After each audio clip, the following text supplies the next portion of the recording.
The third one or category of our ratios or indicators that we are focusing on is our liquidity ones.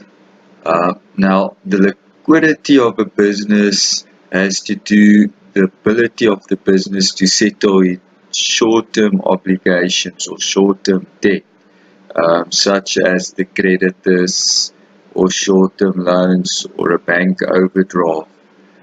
There are quite a few liquidity ratios. We are going to deal with the current ratio, the asset test ratio, the rate of stock turnover, its inverse, the number of days or months of stock on hand, the debtors collection period, and the creditors collection period. So let's first focus on the current ratio, which is the ratio of current assets to current liabilities. So we know our current assets is like our inventories, our cash and cash equivalents, and our trade and other receivables. And then our current liabilities is like our trade and other payables and short-term loans. So we want to see to what extent our current assets, our short-term assets, cover our short-term liabilities. In other words, how quickly can we convert our current assets to take care of our current liabilities? Because we know, for example, if we sell inventories, it will bring cash to us, which we can then use to pay our liabilities such as trade creditors. If we have plenty of cash, then anyway it won't be hard to pay our creditors or the providers of short-term loans. If we collect from debtors efficiently, we also will receive the necessary money so that we can pay our creditors. So that's why we are comparing these current assets to current liabilities. Now, historical, we want to have at least 2 times as many current assets as current liabilities. Then we are in a fairly healthy situation. Now, another ratio that we developed is the asset test ratio. Now, especially in troubling times, it's not always that easy to get rid of your stock or inventories.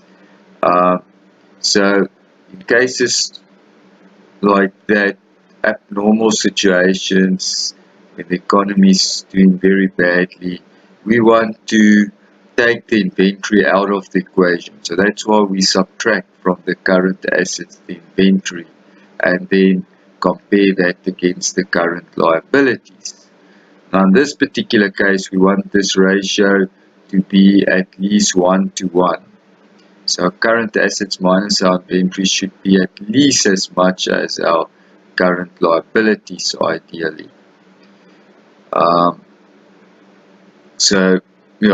Another way of stating this, instead of saying current asset minus our inventories, we can just obviously add our trade receivables to our cash and cash equivalents and compare that to our current liabilities.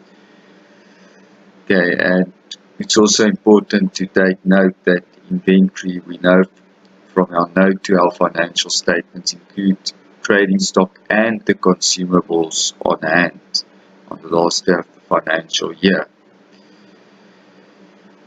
Okay, so how do we improve these kind of ratios? Well, one way is to make sure we are very efficient in collecting our debt so that the money is available quickly, and also that we don't have excess stock. So sometimes we might need to have a sale at discount prices to get rid of our stock. there's also a problem if this ratio is actually too high, because it means we are not actually utilizing or using our current assets really efficiently. We have current assets standing around that we are not using. So just take that also in mind. Okay, so next we look at our rate of stock turnover. So rate, it means how quickly do we turn over our stock. Obviously we want to try and get rid of our stock as quickly as possible, because the quicker we get rid of it, the quicker we have money to use to pay our suppliers. So what we do here is we compare our average stock on hand to the cost of sales. So we want this average trading stock to be low, because that means we are actually getting rid of our stock fairly easily. So if this average trading stock is low, it means it will go many times into cost of sales, meaning we get a bigger answer, meaning our turnover rate is high. Now we have also the one we call the number of days or months of stock on hand, and that's basically just the inverse in a sense of this rate of stock. We now have the average trading stock on the top and the cost of sales at the bottom, and then simply multiply by 365 days to see the number of stock that we have on hand, number of days worth of stock on hand, or multiply by 12 if we want rather the number of months of stock on hand.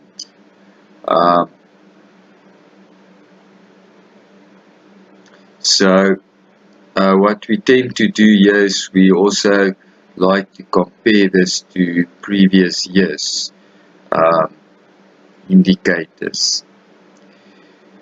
Then we have what we call the debtors collection period, where we take our average debtors, in other words, the last 2 financial years debtors, for example, and divide it by our credit sales for the financial year in question, and then multiply by 365 to get the number of days. So obviously we would prefer our average debtors to be as small as possible. We want people to owe as little as possible. So the smaller the top portion, the better it will be for us, the less will be the debtors collection period. And obviously we want to collect our debtors as quickly as possible. We usually want to try and collect it within 30 days. So how do we decrease it? Well, by having a good policies in place in terms of screening our debtors to make sure they are credit worthy, and to encourage them to pay as quickly as possible by allowing discounts if they pay early, and then also to set proper credit limits and charge interest if they take too long to pay us. Okay, so then similarly we look at the creditors payment period. So here we just now have the average creditors over the credit purchases times 365. And in this particular case, we prefer to have our creditors higher. We prefer to take a bit more time to pay our creditors. The longer we take, in a sense, the better, because what we want to do is we first want to receive money from our debtors as quickly as possible in a shorter period of time than when we pay our creditors, so that our debtors in a sense finance our creditors. So we would prefer like to pay our creditors over a period of rather 60 to 90 days. But we also still obviously want to make sure that we pay them in time, according to our agreement so that they don't charge us interest. So there's a fine line to walk. So yes, we also don't want extreme case. We prefer to take longer with creditors than debtors, but if this period becomes too high, it can be an indication that we have liquidity problems, because the reason we are not paying is we simply just don't have the money.